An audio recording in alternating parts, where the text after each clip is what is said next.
kami akan mempresentasikan hasil diskusi kami mengenai apa sih itu batuan. Sebelum mempresentasikan hasil diskusi kami, izinkan kami memperkenalkan diri dulu.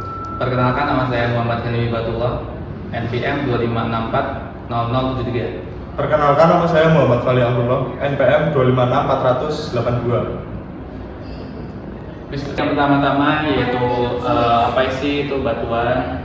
Batuan sendiri adalah agregat alami yang padat dari satu atau lebih mineral atau materi mineral yang menyatu menjadi penyusun utama kerak bumi. Terus ada jenis-jenis batuan, yang pertama batuan beku, batuan sedimen, dan batuan malian atau metamorfis. Terus di sini ada berikut jenis batuan beku, batuan atau batuan igneous, dari bahasa Latin ignis, api, adalah jenis batuan yang terbentuk dari magma yang mendingin dan mengeras dengan atau tanpa proses kristalisasi, baik di bawah permukaan sebagai batuan intrusif, plutonik, maupun di atas permukaan sebagai batuan ekstrusif atau vulkanik. Magma ini dapat berasal dari batuan setengah cair ataupun batuan yang sudah ada, baik di mantel ataupun kerak bumi. Umumnya, proses pelelehan terjadi oleh salah satu dari proses-proses berikut: kenaikan temperatur, penurunan tekanan, atau perubahan komposisi. Lebih dari 700 tipe batuan beku telah berhasil dideskripsikan. Sebagian besar terbentuk di bawah permukaan kerak bumi. Yang selanjutnya yaitu ada batuan sedimen. Batuan sedimen adalah setiap partikel yang dapat ditransport oleh aliran fluida yang kemudian diendapkan sebagai sedimen.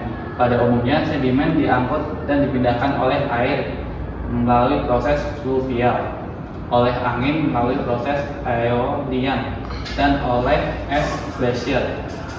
Sedimen merupakan bahan atau partikel yang terdapat di bawah permukaan bumi, di daratan ataupun di lautan, yang telah mengalami proses pengangkutan, transportasi dari satu tempat kawasan ke tempat lainnya. Sedimen ini apabila mengeras membantu akan menjadi batuan sedimen.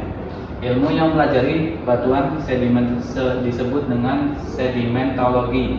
Faktor-faktor yang mengontrol terbentuknya sedimen adalah iklim, topografi, vegetasi, dan juga susunan yang ada dari batuan. Berikutnya, batuan sedimen klastik. Batuan sedimen klastik dapat dikelompokkan menjadi beberapa jenis batuan atas dasar ukuran butirnya.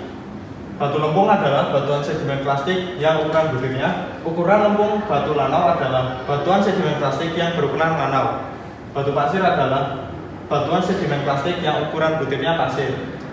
Konglomerat dan breksi dibedakan berdasarkan perbedaan bentuk butirnya, di mana bentuk butir konglomerat membundar sedangkan breksi memiliki bentuk butir yang menyudut. Klasifikasi ukuran butir yang dipakai dalam pengelompokan batuan sedimen plastik menggunakan klasifikasi dari Wentworth. Lalu selanjutnya, batuan sedimen non plastik. Batuan sedimen non plastik adalah batuan sedimen yang terbentuk dari proses kimiawi, seperti batu halit yang berasal dari hasil evaporasi dan batuan perijam sebagai proses kimiawi. Batuan sedimen non plastik dapat juga terbentuk sebagai hasil proses organik. Yang termasuk dalam kelompok ini adalah sedimen evaporit, karbonat, batu gamping, dan dolomit, serta batuan bersilika, dan perijam.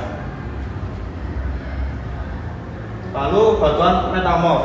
Kata metamorfosa berasal dari bahasa Yunani, yaitu metamorfosim, di mana meta yang artinya berubah dan morf yang artinya bentuk. Pengertian metamorfosa dalam geologi adalah merujuk pada perubahan dari kelompok mineral dan tekstur batuan yang terjadi dalam suatu batuan yang mengalami tekanan dan temperatur yang berbeda dengan tekanan dan temperatur saat batuan tersebut pertama kalinya terbentuk.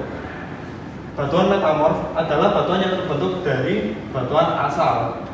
Batuan beku sedimen metamorf yang mengalami perubahan temperatur tekanan atau temperatur dan tekanan secara bersamaan yang berakibat pada pembentukan mineral-mineral baru dan tekstur batuan yang baru. Lalu di sini ada tipe-tipe metamorfosa. Yang pertama, metamorfosa karaklastik. Metamorfosa karaklastik adalah metamorfosa yang diakibatkan oleh deformasi mekanis, seperti yang terjadi pada dua blok batuan yang mengalami pergeseran satu dan lainnya di sepanjang suatu zona sesar atau patahan. Lalu yang kedua, metamorfosa boreal. Metamorfosa boreal adalah metamorfosa yang terjadi apabila batuan sedimen yang berada pada kedalaman tertentu dengan temperatur di atas 300 derajat Celcius serta absennya tekanan diferensial. Lalu selanjutnya, metamorfosa kontak. Metamorfosa kontak adalah metamorfosa yang terjadi di dekat intrusi batuan beku dan merupakan hasil dari kenaikan temperatur yang tinggi dan berhubungan dengan intrusi batuan beku. Lalu yang terakhir, metamorfosa kontak regional. Metamorfosa regional adalah metamorfosa yang terjadi pada wilayah yang sangat luas, di mana tingkat deformasi yang tinggi di bawah tekanan diferensial. Metamorfosa jenis ini biasanya akan menghasilkan batuan metamorfosa dengan tingkat foliasi yang sangat kuat seperti slate, skids, dan gneisses. Sekian presentasi dari kelompok kami, kurang lebihnya mohon maaf. Terima kasih atas perhatiannya. Wassalamualaikum warahmatullahi wabarakatuh.